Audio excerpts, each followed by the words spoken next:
দিন পরে ঈদ হবে, কিছু কেনাকাটা লাগবে, এই জন্য বাজারে গিয়েছিলাম। ছেলের জন্য কিনেছি। কি কিনেছ? কয় ছেলের জন্য একটা পাঞ্জাবি কিনেছি, একটা টুপি কিনেছি। একটা মেয়ে আছে, মেয়ের জন্য একটা জামা কিনেছি, একটা ওড়না কিনেছি। আমার বিবির জন্য কেনার মতো কিচ্ছু নাই, একটা শাড়ি কিনেছি। ছেলের জন্য জুতা কিনছি 1 লক্ষ টাকা, মেয়ের জন্য কাপড় কিনছি 1 লক্ষ টাকা। বাজার দেখো, ঈদের বাজার, কত রকমের সেমাই, কত রকমের আইটেম। বিবির শাড়িখানার দাম হলো 2 লক্ষ টাকা। সব দিয়ে এত বাজার করলাম, আমার যে শেরওয়ানিটা গায়ে দিব নামাজ পড়ব, এটার দাম আছে 1 লক্ষ টাকা। এত কিছু পরিধান করে, এত কিছু কিনে লইয়া ও যুবক আমি বাড়ি আসলাম। হুজুর বন্ধু চোখের পানিগুলো ছেড়ে দিয়ে বলে, বন্ধু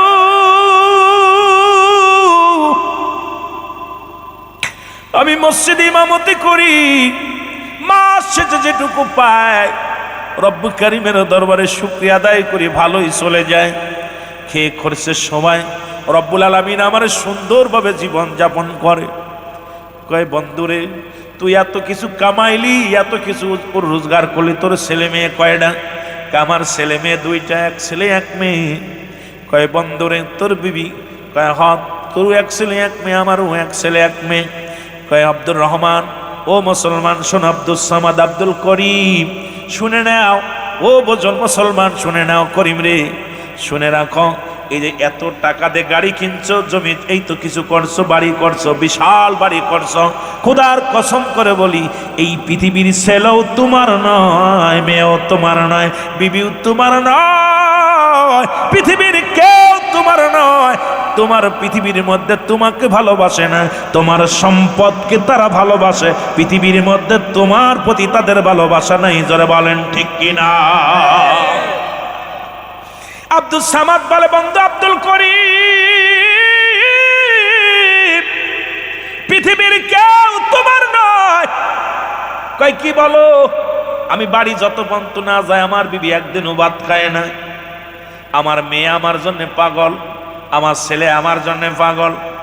ছেলে আমার আব্বু আব্বু বলে 1 বেলা না দেখলে পাগল হয়ে যায়, মেয়ে আমার 1 বেলা না দেখলে পাগল হয়ে যায়। আব্দুল সামাদ ডাক দেখ, আব্দুল করিম রে শোন শোন, এই দুনিয়ার মধ্যে ছেলেও তোমার নয়, মেয়ের তোমার নয়, বিবিও তোমার নয়। যদি বিশ্বাস না করো তাহলে আমার বাড়িতে চলো, আমার সব কিছু আমার দেখবা। মুসলমান এইবার বন্ধু গাড়ি রেখে গরিব বন্ধুর আব্দুল সামাদের বাড়ির দিকে রওনা দিলেন। বাড়ি যা যখন বাড়িতে গেছে, ছেলেটা বাড়ি আসলেন, ভিতর থেকে সালাম দা, আসসালামু আলাইকুম আব্বু। ছেলেকে আব্দুর রাব মুসলমান, আব্দুল সামাদ ডাক দে, কয় বাজান এটা তোমার আঙ্কেল হয়, আসসালামু আলাইকুম আঙ্কেল। কদম মসি করলেন, পায়ের মধ্যে মুসলমান পায়ের মধ্যে হাত দিয়ে সালাম করলেন, মাথায় হাত বোলাইয়া দিলেন।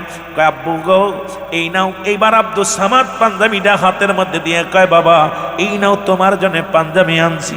ছেলেটা হাতের মধ্যে নিয়ে আলহামদুলিল্লাহ বলে ডাক দে, বলে আব্বু এত সুন্দর কাপড় আনছো, এত সুন্দর টুপি আনছো, বাবা গো তোমার জন্য কি আনছো? আমার আব্বা জান আপনার জন্য কি আনছেন? বাবাই বলে, আব্দুল সামাদ ডাকতে বলে, বাবা রে আমি আনছি তোমার জন্য, তুমি রাখো এটা। আব্দুল করিম তাকায় দেখে ছেলের আদর্শ, ছেলের ভালোবাসা। মেয়ে আসে, সালাম দা, আসসালামু আলাইকুম আব্বু। ওয়ালাইকুম আসসালাম। ডাকতে বলে আব্বু, আব্বু আপনি ভালো আছেন? বলে জি মা। বা মা রে তোমার জন্য কাপড় আনছি। কাপড়টা হাতে নিয়ে বলে আলহামদুলিল্লাহ। মুসলমান শুকরিয়া আদায় করেছেন। এবার মুসলমান ডাকতে বলে আব্দুল সামাদ বলে, বাবা ও মা এটা তোমার আঙ্কেল হয়, আমার বন্ধু। পায়ের মধ্যে হাত দিয়ে সালাম দিয়ে বলে আসসালামু আলাইকুম আঙ্কেল, ভালো আছেন? মুসলমান কাপড়টা পায়, কাব্বু এত সুন্দর কাপড় আনছো, যা অত্র এলাকার মধ্যে এত দামি কাপড় মনে হয় কেউ আনে নাই। আমার আব্বু আমার জন্য আছে, আমার আব্বু। আব্বু গো আমার জন্য আছেন, আপনি কি আপনার জন্য পোশাক কিনেছেন? জোরে জোরে চিল্লায়া বলা যাবে না আমার হাওয়া। আব্দুল সামাদ ডাকতে বলে, মামনি তোমারটা তুমি নাও। বিবির কাছে গেলেন, বিবি আসসালামু আলাইকুম। ওয়ালাইকুম আসসালাম। ও আমার স্বামী আপনি আছেন? কয় আসি। দূর থেকে আব্দুল করিম তাকায় তাকায় দেখে বিবির ভালোবাসা, স্বামীর পায়ের হাত দিয়ে সালাম করলেন। বিবি আমার সালাম করে আসসালামু আলাইকুম, স্বামী রে আপনি আইছেন, আমি খুশি। কয় তোমার জন্য কাপড় আনছি। কয় স্বামী রে আমার জন্য কাপড়ের প্রয়োজন ছিল না, কি দরকার ছিল আমার জন্য কাপড় আনার? আপনার তো পাঞ্জাবিটা ছিঁড়ে গেছে, আপনার তো একজোড়া স্যান্ডেল নাই, আপনার তো কি নাই, আপনার তো জামা নাই, আপনার একটা লুঙ্গির দরকার। এ আমার স্বামী, এতগুলো আপনি আপনার নিজের জন্য কি আনছেন আগে বলেন? কেমন বিবি, কেমন বিবি? বিবি ডাকতে বলে স্বামী আপনার জন্য আপনার পোশাক কই? আগামী দিন তো পুরো ঈদের ময়দানে যাবেন, আপনার টুপি কই, আপনার পাঞ্জাবি কই, আপনার পোশাক কই? স্বামী কয় বিবিরে আছে। মাথার হাতের মধ্যে নিয়ে আলহামদুলিল্লাহ বলে, আল্লাহ আমার স্বামী আমার জন্য যে নিয়ামত আনছে, আল্লাহ আমি অত্যন্ত খুশি হয়েছি। আল্লাহ তুমি আমার স্বামীর হায়াতের মধ্যে বরকত দান করে দিও। জোরে জোরে চিল্লায়া বলা যাবে না মারহাবা। এবার মুসলমান সবকিছু দেখা পর বাড়ির ভিতরে খাওয়া দাওয়া করলেন। কয় বন্ধুরে তুমি আমার বাড়িতে দেখলে, এবার চলো তোমার বাড়িতে যাই। যখন চলে গেলেন, ও যুবক, যখন আব্দুল করিমের বাড়িতে গেলেন, যে গাড়িটা হরেন দিলেন, দেওয়া পর হরেন দেওয়া পর বাড়ির ভিতর থেকে ছেলে আসে। কয় ড্যাডি আইসনি? কয় হ। কি আনছো? তোমার জন্য শু আনছি 1 লাখ। এটি পড়েনি, দূর এর তো নিউ মডেল হয়নি, ওল্ড মডেল। ছেলে কয় 1 লক্ষ টাকা জুতা পড়লে আমার ক্যারেক্টার থাকবো না। বন্ধু বান্ধব অনেক দামি শু পড়ে, ফ্যান পরেছে, কাপড় বলে 2 লক্ষ টাকা দিয়ে আনছি। এটা কি মানুষে পড়ে? সালামও নাই, দোয়াও নাই, কদম মুছেও নাই। কিন্তু আলেম তার সন্তানকে শিক্ষা দিছে, দিন এলেম এমন আদর্শ শিক্ষা দিছে, মানুষের মতো মানুষ বানাইছে সন্তানদের। ড্যাডি তুমি কি আনছো? এ কি চলে? এই কাপড় তো আমার বন্ধুরা পড়ে, এটা এসে বেশি দামি তো দরকার ছিল, তোমার তো তুমি পড়ো। বলে বাবা তো শাশু হয়, চাচু, এই গরিব মানুষটা চাচু কথা বলছেন, গরিব মানুষ হুজুর চাচু কথা অবজ্ঞ করলেন। এ আমার ভাইয়েরা, আমার বন্ধুরা, আমার আব্দুল সামাদ চোখের পানিগুলো ছেড়ে দিছে। হারে প্রায় 2-2.5 লক্ষ টাকার কাপড় সন্তানকে দিল, সন্তান একটা সালামও দিল না। সন্তান তাকে মুসলমান বাবার প্রতি কৃতজ্ঞতা স্বীকার করলো না। আরে কেমন সন্তান? মেয়ে আসলো, ডাডি ডাডি, মারে তোমার জন্য কাপড় আনছি। আমার বাজানেরা গভীর মনোযোগ, তোমার জন্য পোশাক আনছি। বাবা শোনো, মা তোমার জন্য এইটা আনছি। কয় বাবা তুমি কি পাগল হয়ে গেছো? এই পোশাক কি মানুষে পড়ে? এটা তো আমার বন্ধু বান্ধবীরা অনেক আগেই পড়ে ফেলছে, সুতরাং এই কাপড় চলবে না। বাবা কয় বাবার এটার দাম কত জানো? কত? 2 লক্ষ। কয় 2 লক্ষ হোক আর 20 লক্ষ হোক চলবে না, এটা আমার বান্ধবীদের অনেকের পণ্যে আছে। বলে মা রে তোমার জন্য এটা আনছি, এটা আনছি। কয় বাবা একটাও চলবে না, তুমি এখন এই সেই এখন বুড়া বা ওই মানুষের মতো পড়ে রইলা, এগুলা আমার দ্বারাই সম্ভব না, নেবে না। বাবা তুমি যেখান থেকে আনছো ফেরত দিয়া দাও। আমার বন্ধুরা, আমার গভীর মনোযোগ, বিবির কাছে গেলেন। বিবি ডাক দেখো আইসনি? হ। কি আনছো? গত বছরও দিলা 1 লাখ টাকা শাড়ি, এবারও দিলে 1 লাখ টাকা শাড়ি, ডালে বনা ওই যে এবার পারে যার জিরি জিরি জিরি আছে 2-5 লক্ষ টাকা ওই শাড়িটা আমার লাগবো, না হয় এবার ঈদে আমি যাব না। বন্ধু সবকিছু দেখা পর কয় দোস্ত হাট, পৃথিবীর মধ্যে দেখছো আমারও সন্তান, তোমারও সন্তান, আমার সন্তানগুলো আব্দুল করিম আল্লাহ রাসূলের আদর্শ নিয়ে মানুষ হয়েছে, আর তোমার সন্তান নাস্তিকদের আদর্শ নিছে, শয়তানের আদর্শ নিয়ে বড় হয়েছে। কই না রে বন্ধু, ও হয়তো এই পোশাকের জন্য একটু করছে, কিন্তু ওরা আমার অত্যন্ত ভালোবাসে, অত্যন্ত মায়া করে। আমার বিবি তো আমার ছাড়া খাই না। বলে পরীক্ষা তাহলে আর একটা হয়ে যাক। কয় কি পরীক্ষা? বলে পরীক্ষা হলো, তোমাকে একটা অনুরোধ করবো, তুমি মরার অভিনয় করবা, তোমার লাশটা নিয়ে আমি বাড়ি যাব, বলবো পৃথিবীর মধ্যে বিষাক্ত সাপে তারে দংশন করেছে। যদি ওরা তার মুখ দিয়ে বিষটা উঠায় নিতে পারে, মনে করব তোমাকে ভালোবাসে। আর যদি তোমার জন্য কেউ মরতে না চায়, তাহলে মনে করবা দুনিয়ার পাগল, ওরা দুনিয়ার পাগল। বালহা কেলাব, এই দুনিয়াটা হলো পচা দুর্গন্ধ মরি। মানুষের চরিত্র হলো কুকুরের চরিত্র, কারণ কুকুর যেমন মরি পাইলে খুশি হয়, আর মুসলমান দুনিয়ার সম্পদ পাইলে খুশি হয়। সুতরাং আমি বলবো, তোমার সন্তানেরা তোমার জন্য পাগল নয়, দুনিয়ার সম্পদের জন্য পাগল। যে কথা সেই কাজ।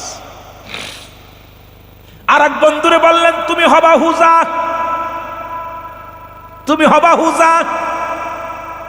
বন্ধুর লাশটা কাঁধে করে নিয়ে যাব বাড়ি, তুমি খালি বলবা এই লাশটা পৃথিবীর কোন হুজা নামাইতে পারবে না, বিষ নামাইতে পারবে না। একমাত্র এর পা থেকে গা থেকে বিষ নামাইতে পারবে। পৃথিবীর মধ্যে সে মারা যাবে আরো বেঁচে যাবে। যদি রাজি হয় তাহলে এবার নিয়ে গেলেন, মরার বান ধরলেন, গাল দিয়ে একটু স্যাপ বের করলেন। আব্দুর রহমান মুসলমান আব্দুল সামাদ আব্দুল করিমের লাশটা নিয়ে চলে গেলেন, ব্যানে করে উঠাইয়া ডাকতে বলে, বাবি সব সর্বনাশ। কি হয়েছে? কয় সর্বনাশ, ভাই সাপে তো সাপে কামড়াইছে। ভাই সাপ তো শহরে থাকে, শহর থেকে আইছে এই রাস্তার মধ্যে আবর্জনার মধ্যে, এর মতো সাপ পোক বাস করে। এমন সাপ কামড় দিছে, এই সাপের বিষ তো তাড়াতাড়ি হুজা নিয়ে আইছে দেখবে। কোথায় আছো? হুজা আসছে। হুজা আসিয়া, মুসলমান শোনে নাও ও আমার যুবক বন্ধুরা, যেমন মিসলু ভাই একজন হুজা, ইমাম সাহেব একজন হুজা, আমি একজন হুজা, এরকম মুসলমান কবিরাজ যারে বলা হয়। আনা পরে ডাকতে বলে, আব্দুল সামাদ, হুজা সাহেব তাড়াতাড়ি বিষটা নামায় আনেন। আমার এই ছোট্টবেলার বন্ধু যদি মারা যায়, আমি কারে বন্ধু বলবো রে? এই ছোট্টবেলার বন্ধু যদি দুনিয়ার মধ্যে অসুস্থ হয়ে যায়, আমি কারে বন্ধু বলবো? কারণ এই বন্ধু আমার জন্য যা করেছে, একই সাথে লেখাপড়া করেছি, একই সাথে চলাফেরা করেছি। এখন যদি বন্ধুটা মারা যায়, তাহলে আমি তো চির বন্ধু হারা হয়ে যাব। তাড়াতাড়ি ব্যবস্থা করো।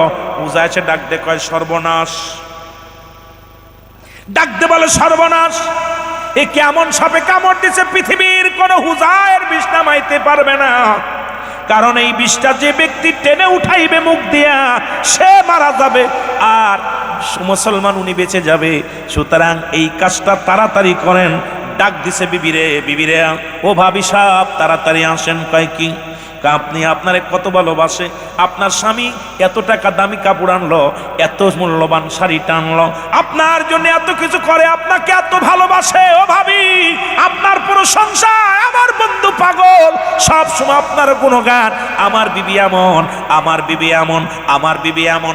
বিবির প্রশংসা করতে করতে আমার বন্ধু সদা সর্বদাই শুধু বিবির প্রশংসা করে। ভাবি সাহেব, আপনাকে অনুরোধ করি, আপনি আপনার স্বামীর বিষটা মুখ দিয়ে তুলে নেন, আপনার স্বামী বেঁচে যাক, আপনি মারা যান। ভাবি সাহেব কয়, ভাই আপনি পাগল হইছেন নি? আমি যদি মারা যাই, আমার স্বামী আর একটা বিয়ে করবে, আমার সন্তানাদিরে ভালোবাসবে না, তারাদেরকে দূর দূর করে তাড়িয়ে দিবে। সুতরাং আমি মরতে রাজি না। বুঝেন? কিন্তু এটা তাবলিগ জামাতের একটা ঘটনা, তাবলিগ জামাতের একটা বইয়ের মধ্যে আমি ঘটনাটা পড়ছি আজ থেকে প্রায় 20 বছর আগে। এ যুবক বন্ধুরা শোনে নাও। উনি বললেন, যেহেতু আজকে সুদ ঘুষের কথা বলতে যে হঠাৎ করে সেই 20 বছরের পুরনো কথাগুলো মনে পড়ে গেল, কারণ স্মৃতি শক্তির মধ্যে রব্বে কারিম ঢুকা দিছে, এই জন্য কথাগুলো বলে শুনে নাও। এবার বন্ধু কি করলেন? ডাক দে কয়, বাবি রে, আপনাকে এত ভালোবাসে, আপনার জন্য ভাই ঘুমায় না, এত কিছু করে, অফিসে বইয়া বইয়া ঘুষ খায়, অফিসে বইয়া বইয়া ঘুষের কারবার করে টাকা কামায়। বন্ধু, তোমার বিবির এত ভালোবাসো, বিবির জন্য কত ঘুষ খাইলাম অফিসে বইয়া বইয়া, আজকে তোমার বিবি মরতে চায় না। কয়, ভাই বন্ধু রে, হুজুর বন্ধু শোনো, প্রয়োজন হলে মানুষের দ্বারে দ্বারে আমি বাড়ি বাড়ি কাজ করে খাবো আমার সন্তানদের, তবু আমি মরতে রাজি না। আহা, ডাক দিছে মেয়েটাকে, মেয়ে, মা গো, তুমি খুড়া মানুষ, তোমার বিয়ে দিতে পারবে না, তোমার তো একটা প্রতিবন্ধী মানুষ, তোমার বাবা তোমার জন্য কত টাকা দেয়, কত মালামাল নিয়ে আইছে, মা বেশি থেকে তোমার হবে কি? তোমার তো বিয়ে শাদী হবে না, তুমি পঙ্গু মানুষ, তুমি তোমার বাবার বিষটা মুখ দিয়ে তুলে নাও, তোমার বাবা বেঁচে যাক, তুমি মারা যাও। মেয়ে বলে, চাচা আপনি কি পাগল হইছেন? প্রয়োজন হলে আমি বাড়ি বাড়ি ভিক্ষা করে খাবো, প্রয়োজন হলে মানুষের বাড়ি বাড়ি ভিক্ষা আছে খাবো, তবু মরতে রাজি নয়, কারণ আমার দ্বারাই সম্ভব না মরা। এখন কেবল আমার ভবিষ্যৎ আছে, কেবল আমার শুরু হয়েছে, সুতরাং আমি মরতে রাজি নয়। বন্ধু ডাক দে কয়, আব্দুল সামাদ ডাক দে, আব্দুল করিম রে, ও করিম, কার জন্য বাড়ি বানাইলি, কার জন্য গাড়ি বানাইলি, কার জন্য ধন সম্পদের পাহাড় গড়লি, কার জন্য দুনিয়ার বালাখানা বানাইলি? বন্ধুরে, আগেই বলছিলাম সব ছেড়ে দিয়ে মাওলার এসে, আজকে নিজেও আমল করলি না, তোর ফ্যামিলির কাউকে আল্লাহ চিনাইলি না। ও বন্ধু, বন্ধুরে, বড় কষ্ট লাগে রে, তোর প্রতিবন্ধী মেয়েও তোর জন্য মরতে চায় না। এখন আমি কি করব? ডাক দিছে ছেলেকে, ডাক দিছে, বাবা, বাবা আসো। কয়, চাচা কি কন? বাবারে, তোমার আব্বা তোমার জন্য এত দামি জুতা আনছে, এত দামি কাপড় আনছে, দামি শুট আনছে। বাবা, তুমি তোমার বাবার বিষটা তুলে নাও, তোমার বাপটা মারা যাক, তোমার বাপটা বেঁচে যাক, তুমি মারা যাও। ছেলে বলে, চাচা আপনি পাগল হয়েছেন নি? সবে মাত্র আমি এসএসসি পরীক্ষা দিছি, আমার ভবিষ্যৎ কেবল শুরু হয়েছে, সুতরাং আমি মরে যাব। কেমনে ভাবলেন? বাবা মরে যায় যাকে, প্রয়োজন হলে আমি কাজ করে খাবো, মানুষের বাড়ি বাড়ি কাজ করে খাবো, না হয় গার্মেন্টসে যাব, তবু মরতে রাজি নয়। আমি যদি মারা যাই, কেবল আমার ভবিষ্যৎ শুরু, আমি মরতে রাজি নয়। জোরে জোরে চিল্লায় বলা যাবে না মারহাবা। তুমি কার লাগিয়া কান্দর মানুষ, কার লাগিয়া ভাবো, তুমি কার লাগিয়া কান্দর মানুষ, কার লাগিয়া। যেজন তোমার আপন হবে, যেজন তোমার আপন হবে, তার কথা কি ভাবো, তুমি কার লাগিয়া আসো গো মানুষ, কার লাগিয়া ভাবো। ছেলে মেয়ে আত্মীয় স্বজন কেউ যে তোমার নয়, মরণকালে দেখবে সবাই পর হইয়া যায়, মরণকালে দেখবে সবাই পর হইয়া যায়।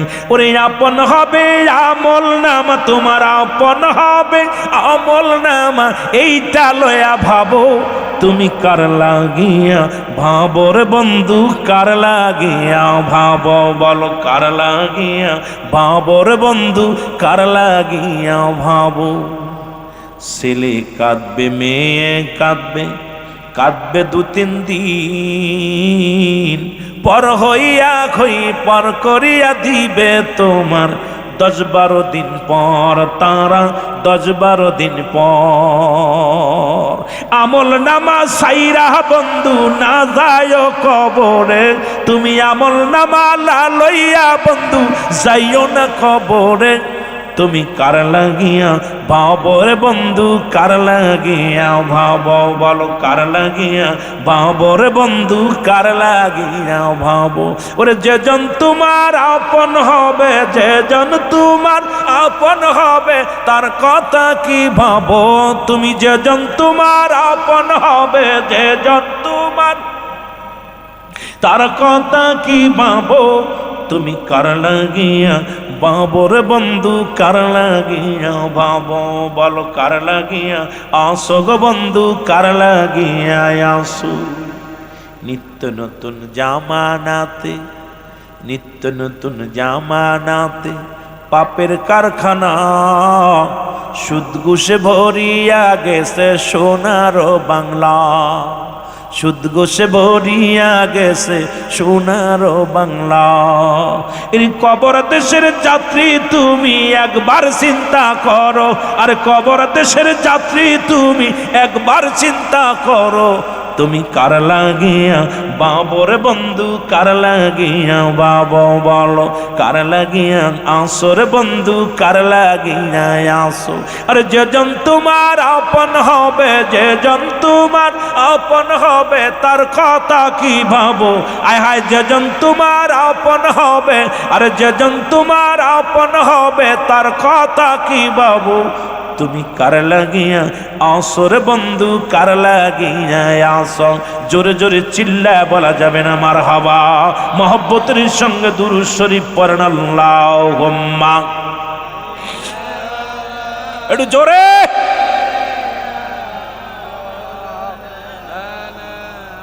ওয়ালা আলি সাইয়্যিদিনা। এ দুনিয়ার মুসলমান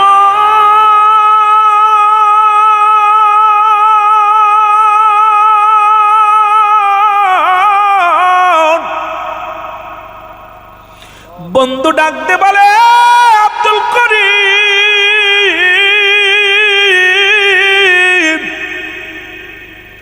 তোমার জন্য বিবি মরতে রাজি নয়, তোমার জন্য তোমার ছেলে মরতে রাজি নয়, তোমার জন্য তোমার প্রতিবন্ধী মেয়ে মরতে রাজি নয়।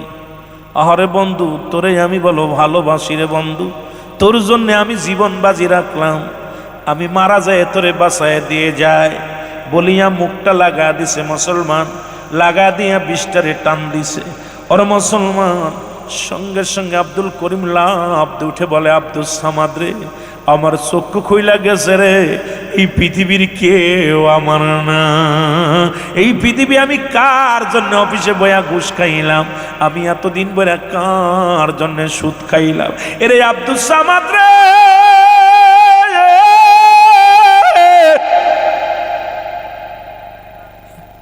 ওই ছেলের জন্য তো আমি পোশাক কাটবো বলে রে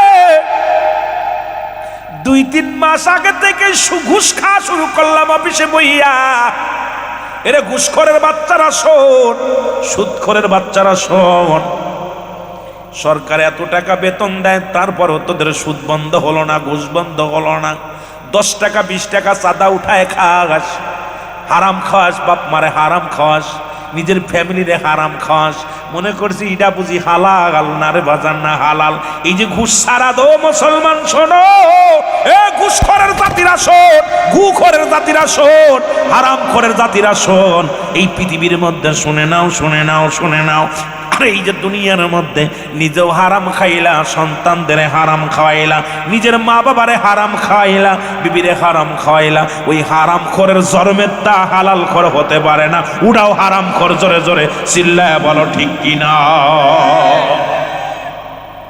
ও যুবক, দিলের কান্না লাগা শোন, বন্ধু ডাক দে বলে, বিবি রে, তোর জন্য কত কি করলাম, আমার জন্য মরতে রাজি। আরে স্বামী আপনি, আমি তো মরতাম, আপনার পরীক্ষা করলাম দাদা রে। মেয়ে কয়, আব্বা জান আপনি মরেন না, ছেলে আব্বা মরেন নাই। কয়, ওর বন্ধু শোন, আজ থেকে আর ঘুষ নাই, আজ থেকে আর সুদ নাই, আজ থেকে এই বাড়ি ঘর সব আমি মানুষকে দান করে দিব, আজ থেকে আমি আল্লাহর পাগল হয়ে যাব রে।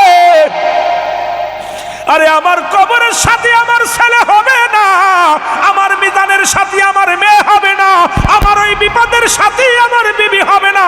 যাদের জন্য আমি হারাম খাইলাম, যাদের জন্য আমি হারাম উপার্জন করলাম, যাদের জন্য আমি সুদের বাস্তা ভরলাম, যাদের জন্য আমি ঘুষের বাস্তা বললাম, কেউ দুনিয়ায় আমার নয়, কেউ আমার নয়, আমার নয়। আজ থেকে প্রতিজ্ঞা করলাম, এক ওয়াক্ত নামাজ ছাড়বো না, আজ থেকে আর দাড়িও চাষবো না, দাড়ির মধ্যে খোল লাগাবো না, আজ থেকে আমি আর দুনিয়ার সঞ্চয় দন্ত ভান্ডারের দিকে দৌড়াইব না, আজ থেকে আমার ঠিকানা হবে বনে জঙ্গলায়, আমার ঠিকানা হবে রে।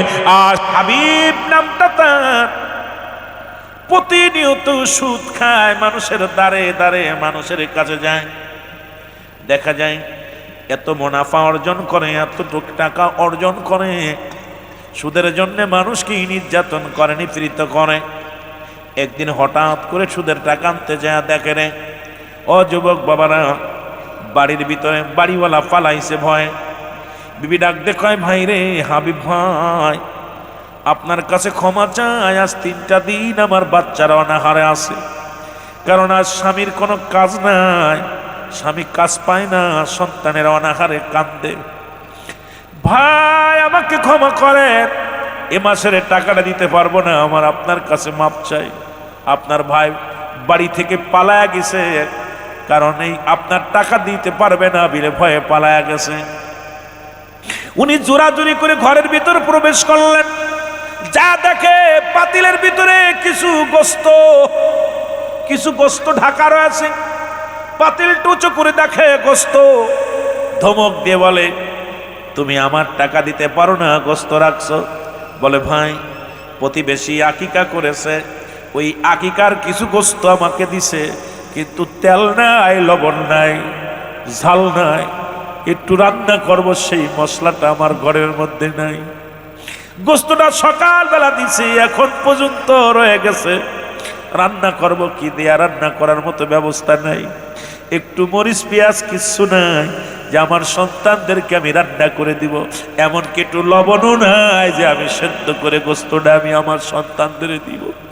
সন্তানগুলো আদরণে কান্দে, মা খোদা লাগছে গো মা, মা খোদা লাগছে মা। সন্তানগুলো চোখের পানি ফেলে কান্দে, কয় তুমি অভিনয় করো না, দাও গোস্তটা। জোর করে হাত থেকে ছিনিয়ে নিয়ে গেল, ছিনিয়ে নিয়ে বিবিকে ডাকতে বলে, বিবি কোথায় রে আমার বিবি? বিবি ঘর থেকে বাইরে আসলো, কয় বিবি রে, এই গোস্তটুক সুন্দর করে তুমি বনবা, সুন্দর করে রান্না করবা, আমি ঘুরে এসে খাবো। বিবি সুন্দর করে গোস্তারে রান্না করলেন। ছাগলের গোস্ত খুব মজাদায়ক হবে।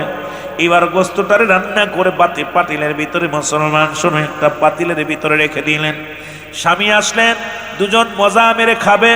খাবার জন্য যখন দুজন বসেছে, যখন মুসলমান ভাত নিয়ে ভাতের উপরে যখন তরকারি নিবে, গোস্তের তরকারি যখন উঁচু করছে, খোদার কসম এক টুকরা গোস্ত পাতিলের ভিতরে নেয়, পাতিলের ভিতরে সমস্ত গোস্ত রক্ত হয়ে গেছে। জোরে বলো আল্লাহু আকবার।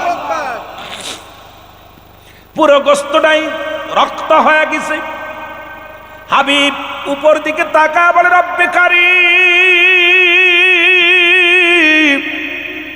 সাধারণ এই গোস্ত আমি জোর করে ছিনায় আনলাম, একটা মানুষের বরাতের জিনিস, এটা আমি জোর করে ছিনিয়ে নিয়ে এটা রান্না করলাম।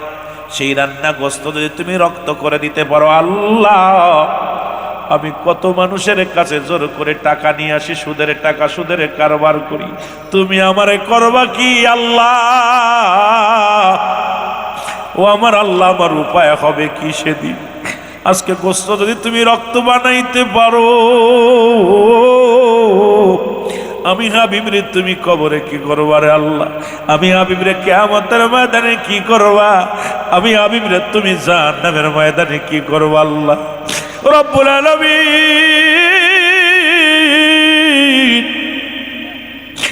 আমি আর জীবনে কোনোদিন সুদের কারবার করব না, আমি আর জীবনে কোনোদিন সুদের কারবার করব না।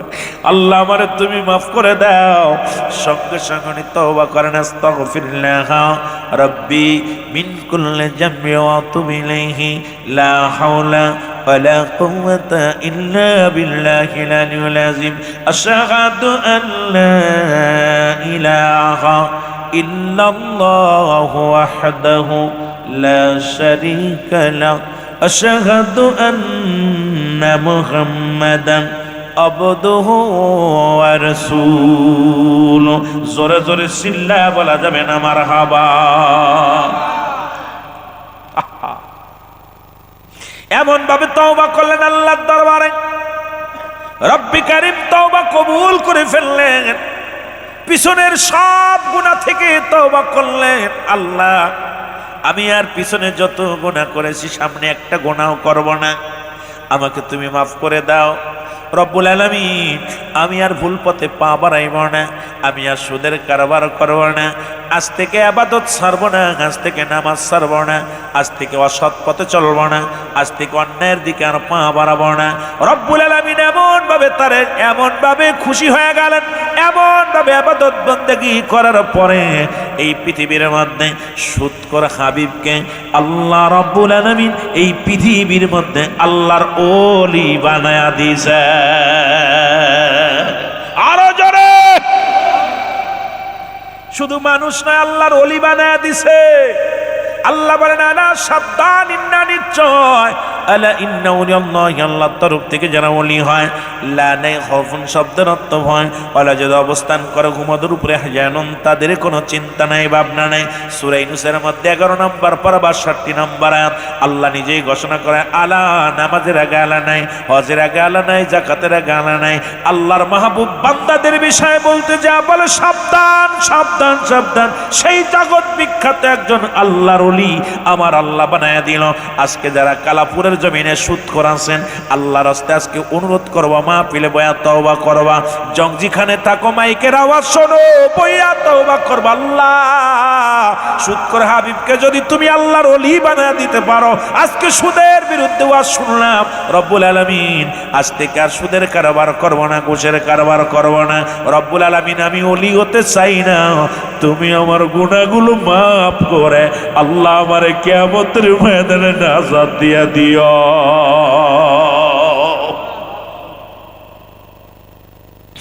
আমার ভাইরা, আমার বন্ধুরা, আমার সুতরাং জীবন জীবন নয়, এমন একটা জীবন আসবে যে দেশে গেলে মানুষের বিচার হয়, যে দেশে গেলে মানুষের হিসাব হয়, যে দেশে গেলে মানুষ আর কোনোদিন ফিরে আসে না। সেই দেশটার নাম হলো মুসলমান, কবরের জগৎ। সেই কবর যখন আপনাকে আমাকে ছাড়বে না, যে কোনো মুহূর্তে আমি আপনি চলে যেতে পারি দুনিয়ার মাসরিক, দুনিয়ার জিন্দেগি ছেড়ে এমন একটা জায়গা গেলে যে দেশে গেলে আর আসা সম্ভব নয়। সেই দেশের যাত্রী আমরা জোরে বলেন ঠিক কিনা? ওরে আজি না হয় কাল তুমি যাইবা কবরে, যাওয়ার বেলায় দেখবে চেয়ে গো তোমার সবই রইল।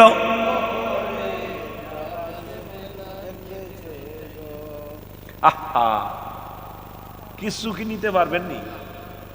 যাবার সময় একটু দেন না। যারা চলে গেছে, আপনার আব্বা, আপনার মা, আপনার ভাই, কত লন্ডন প্রবাসীরা বিদেশে যা কামাইতেছে আর দিচ্ছে আপনাকে, আপনারা খরচ করতেছেন। মরার পরে একটা ইট দিবেন নিস কবরের ভিতরে, দিবেন?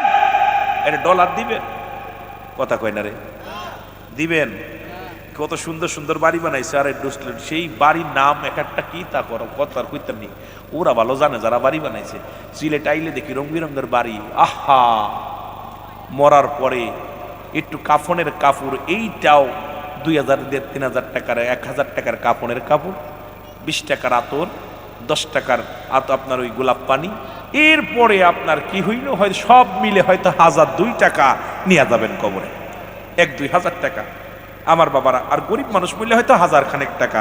যে ইমাম সাহেব বলতে পারে কাপড়ের কেমন অবস্থা, যেহেতু মাঝে মাঝে কাফনের পরানো লাগে, পরাইটাই না পরান তো আপনারা। ইমাম সাহেবের কাছে আসে বিফাদে ফইরিয়া, বান মাছের মতো মরা পশুজা হয়।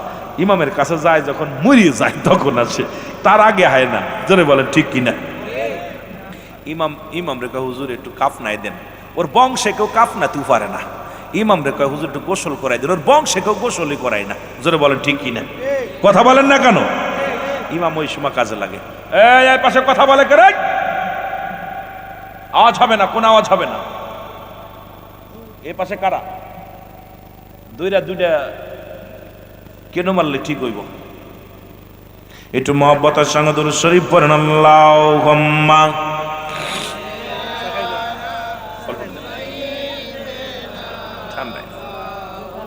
ওরে আজ না হয় কাল তুমি, আজ না হয় যাইবা কবরে, যাবার বেলায় দেখবে চেয়ে গো তোমার সবই রইল পড়ে। যাবার তোমার দাদাই গেছে, বাবাই গেছে, কেউ আসলো না ফিরে, তোমার তো যাইতে হবে রে সবাই অন্ধকার কবরে, তোমার তো যাইতে হবে রে। বলো আজি না হয়, জোরে জোরে, আজি না হয় কাল তুমি যাই, যাবার বেলায় দেখবে চেয়ে গো তোমার সবই রইল পড়ে। ঘর করলাম বাড়ি করলাম সবই যাইবা সেরে, জায়গা করলাম জমি করলাম সবই যাইবা সেরে, যেদিন আজরাইল ধরা দিবে রে, আহা যেদিন আজরাইল ধরা দিবে রে। ও ভাই আজি না হয় কাল, তুমি আজি না হয় যাবার বেলায় দেখবে চেয়ে গো, তোমার সবই রইল আয় হায়, যাবার বেলায় দেখবে চেয়ে গো, তোমার সবই রইল পড়ে। এ দুনিয়ার মুসলমান শুনে না, ইমানদারের বেঈমানের একটা কথা মনে পড়ে গেল গো, দুনিয়ার সম্পদে হবে কি রে? বললাম কুল্লু মান আলাইহা ফান, দুনিয়ার সব শেষ করে দিবে আমার আল্লাহ। জোরে জোরে চিল্লায় বলা যাবে না মারহাবা? আর একটু জোরে জোরে চিল্লায় বলো মারহাবা। এর দুই বন্ধু, এক বন্ধু হলো ইমানদার আর এক বন্ধু বেঈমান। একই সাথে লেখাপড়া করে একজন শিখছে কোরআনের জ্ঞান। মানুষ ছোট্টবেলা থেকে শুনলাম মুসলমান বাবাই বলতো মানুষের মতো মানুষ হতে হবে, দাদাই বলতো মানুষের মতো মানুষ হতে হবে, উস্তাদ বলতো মানুষের মতো মানুষ হতে হবে। ও মুসলমান শুনে নাও, আজকে বুঝলাম কেন বলতো মানুষের মতো মানুষ হতে হবে। লেখাপড়া শিখে বড় ডিগ্রি অর্জন করে যাদের কাছে মা বাবার কোনো মূল্য নাই, এই সন্তান অমানুষ, সে মানুষের মতো মানুষ হতে পারে না। এই জোরে বলেন ঠিক কিনা? ও যুবক, দিলের কান্ডা লাগা শোনো, লেখাপড়া শিখে আর ডিগ্রি অর্জন করে চেয়ারের মধ্যে বইয়া লক্ষ লক্ষ টাকা ঘুষ খায়। সুদ ছাড়া চলে না, ঘুষ ছাড়া চলে না। এ হারামখোর শোন, বিদেশ থেকে ডিগ্রি আনছি, কোন ভাবে সুদ খাওয়া যায়, কোন ভাবে ঘুষ খাওয়া যায়। খোদার কসম করে বলি, যাদের ঘুষ ছাড়া, যাদের কলম চলে না, এই সমস্ত সন্তানাদি, এই সমস্ত অশিক্ষিত জানোয়ার গুলো মানুষ হতে পারে নাই, এরা অমানুষ। জোরে বলেন ঠিক কিনা? এরে আমার বাসায় আমি বলি জানোয়ার, খিনজিরের চাইতেও খারাপ, ঘুষখোর সুদখোর। আমার ছেলে নিয়ে গর্ব করে, আমার ছেলে বড় অফিসার। এই ঘুষখোরের বাপ, এই সুদখোরের বাপ, গর্ব করো ওই সন্তানকে নিয়ে যে সন্তান ধান চালায় খায়, সারাদিন পরে হালাল রুজি উপার্জন করে। গর্ব করো এই সন্তানকে নিয়ে যে সন্তানে ফাঁকি দাও, ভাই হইয়া বোনের ফাঁকি দাও। কত ভাই বোনকে ফাঁকি দেয়, বোনকে ঠগাইয়া।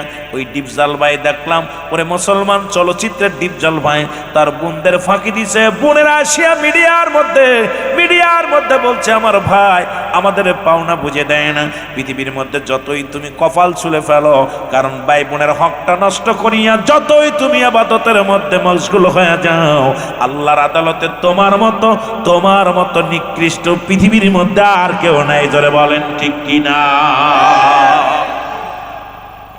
অনেক বাবারা আমার, বন্ধুরা আমার, অনেক মুসলমান সন্তান আর এক বাবার বাবা সন্তানকে ফাঁকি দিতেছে। দেখা যায় পৃথিবীর মধ্যে, আমার যুবক বন্ধুরা আমার শুনে নাও, অনেক বাবারা আছেন, দেখা যায় ছেলেকে 1 শতক বেশি দিচ্ছেন আর এক ছেলেকে কম দেন। খোদার কসম এই ভুলটা করবেন না। ছেলে যদিও আপনার, মেয়ে যদি আপনার ইনসাফ আপনি মিটায় দিবেন। ইনসাফ যখন বাগাবাগি হবে তখন তারে বুঝাইতে পারেন, বাবারে ও অসহায় মানুষ, ও তো কর্মজীবী নয়। বাবা তোদের কাছে অনুরোধ করি, তোরা যদি একটু পারিস, তোরা 3 ভাই, তোদের সংসার ভালো চলে, তোর ছোট ভাই বা তোর বড় ভাইকে একটু দেখে রাখ বাবা। যখন যদি সন্তানেরা নিজ হাতে যদি মুসলমান মেনে নেয়, যদি মুসলমান শুনে না বাবার আদেশ, মুসলমান শুনে নাও, তাহলে আপনি করতে পারেন। কিন্তু আমার দেশে প্রায় শতকরা 20 জন বাবা মা এখন বর্তমান বাংলাদেশে একটা একতরফা শুধু একতরফা শুরু করেছে, এক ছেলেকে দেয় আর এক ছেলেকে ঠগায়, মেয়েদের ঠগায়, সন্তানের ঠগায়। ও মুসলমান শুনে নাও, শুনে নাও, খোদার কসম করে বলি, আল্লাহর আদালতে কেমনে জবাব দিব? তখন একটা চোখ টানা থাকবে, একটা চোখ কানা থাকবে, একটা অঙ্গহীন থাকবে। তখন মুসলমান শুনে নাও, অঙ্গহীন অবস্থায় কিয়ামতের ময়দানে উঠবে। তখন জিবরিল আমিন ফেরেশতারা জিগা, মুসলমান শোনো, জিগাইবে রব্বুল আলামিন এদের কি পাপ ছিল দুনিয়ার মধ্যে? তখন বলবে রব্বুল আলামিন, এই মানুষটা এক রোয়া ছিল দুনিয়ার মধ্যে। মুসলমান কি করছে দুনিয়ার মধ্যে? তার সন্তানদের ফাঁকি দিছে, তার মেয়েদের ফাঁকি দিছে, ছেলেদের ফাঁকি দিছে, এবং অঙ্গহীনা বানাইলাম। কারণ একটা সাইড সে নিচে, আর এক সাইড নেয় নাই, পরিপূর্ণভাবে সন্তানের হক আদায় করতে পারে নাই। এই জন্য আমি রব্বুল আলামিন তাদের অঙ্গহীন অবস্থায় দুনিয়ার মধ্যে পাঠাইব। দুনিয়ার মধ্যে এই জাহান তো কিয়ামতের ময়দানে তাদেরকে উত্তোলন করলাম। জোরে জোরে চিল্লায় বলো আল্লাহু আকবার। আমার ভাইরা, আমার বন্ধুরা, এই পৃথিবীর মধ্যে সুদ হারাম না হালাল? আরো জোরে। ঘুষ হারাম না হালাল? দুইটাই হারাম। সুরের গোশত খাওয়া হারাম না হালাল? আরো জোরে কোন। এটা খাওয়া যাবে?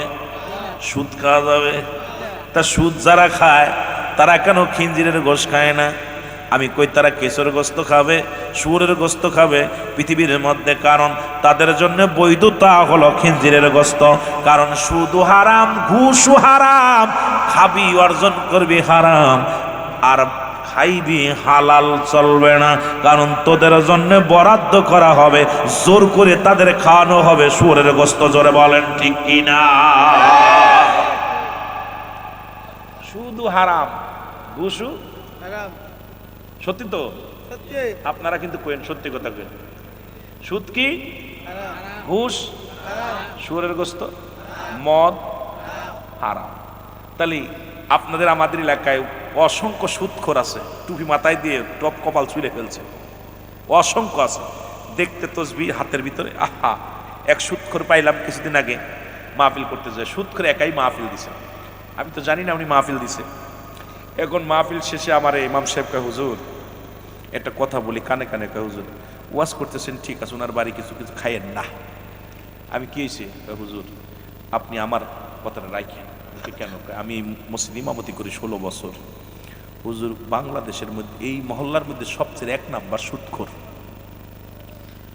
আমি ওয়াজ, আমি তুই আগে কবি না, ওয়াজ শেষ করছি, এখন মোনাজাত দেবো, এখন তুই আমার কইতেছস?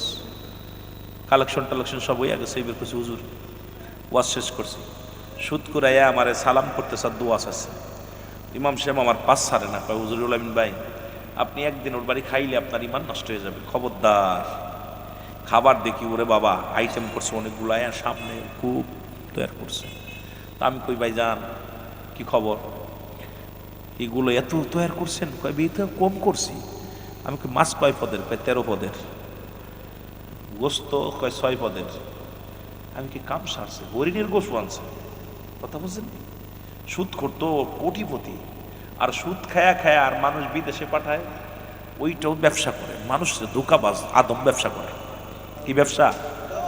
আহারে, বিদেশে যে কত নির্যাতন করে। এই যে আদম ব্যবসায়ী কিছু আছে আমাদের দেশে, এরা মানুষগুলোকে, সরল প্রাণ মানুষগুলো খেতা কম্বল বিক্রি কইরা দালালের হাতে দিয়ে খপ্পরে পইরা তারা বিদেশের মাটিতে কাঁদতেছে। ওদের কান্না দেখলে সহ্য হয় না। মাঝে মাঝে ফেসবুকের মধ্যে এদেরকে পিটাইতেছে, বাঁধিয়ে রাখছে, খাবার দিচ্ছে না, নির্যাতন, মা বাবা করে চিৎকার মারতেছে। দেখার মানুষ নাই, বলার মানুষ নাই। এই আদম ব্যবসায়ী, একবার গোপনে যায় ওর মা বাবার কাছে খবর নিবা, দেখবা মায়ের কান্না, বাবার কান্না, বোনের কান্না। আদম ব্যবসা যারা করো, একবার যায় দেখবা তার বোন কাঁদতেছে কেমনে, ভাই কাঁদতেছে কেমনে, বাবা কাঁদতেছে কেমনে, তার বিবি কাঁদতেছে কেমনে, তার ছেলে মেয়ে কাঁদতেছে কেমনে। একটু গোপনে যে দেখবা। আমার মন বলে গোপনে যে ওই বাড়িটা যদি কেউ খবর নিত, আর জীবনে সে আদম ব্যবসা করতো না। গোপনে যায় যদি খবর নিত, এই মানুষটা আর জীবনে এই 2 নাম্বারই কাজ করতো না। পরে আমি বিদায় করছে, ভাই জান, আমি টাকাটা কি আপনি দিলেন? না ভাই, টাকা সবাই মিলে দিছে। তা আমি বললাম, মেহেদির কলাম টাকাটা ধর, টাকাটা থুয়ে লাভ কি, টাকাটা নে। তা আমি কই, আপনি কত দিচ্ছেন? আমি 50,000 দিছি। আমি 50,000 টাকা মাহফিলে দিচ্ছেন? কয় জি মাহফিলে দিছি। আর গরুটা ছিল, গরুটাও আমি দিছি। মাহফিলের গরুটা দিছে উনি, 50,000 টাকা নগদ দিছে। আল্লাহরে বাঁচাইছে রে ভাই। আইসি এখন ইমাম সাহেব আমার পিছে পিছে বারবার কে হুজুর, খালি আত্মান দেয় হুজুর, ওনার কাছে কিন্তু ধরা উনি কিন্তু পা ধরায় ধরবো। দেখি ঠিকই অবস্থা, একদম জরায় মরা দইরে ওই একবার গেলে তামকে ভাই আমার গ্যাস হয়ে মরে যাবো রাত্রে খাইলে। কথা বলছি কি বিপদ থেকে বাঁচছি তা আমার দেশে অসংখ্য। উনি পরে ফোন দিয়ে ওনাকে বললাম, কয় ভাইজান আমি প্রতিজ্ঞা করলাম আমি প্রায় 50 লক্ষ টাকা মানুষের কাছ পাবো। আমি কথা দিলাম খোদার কসম, আমি আর একটা দানা, আমি 50,000 টাকার একটা টাকা আমি অতিরিক্ত নিব না। 50 লক্ষ টাকা যাদের কাছ পাবো, যদি স্বেচ্ছায় দেয় নেব, না দেয় না নিব, কিন্তু আমি হারাম আমার ভক্ষণ করবো না। ওনার সঙ্গে প্রায় আধা ঘন্টা আমার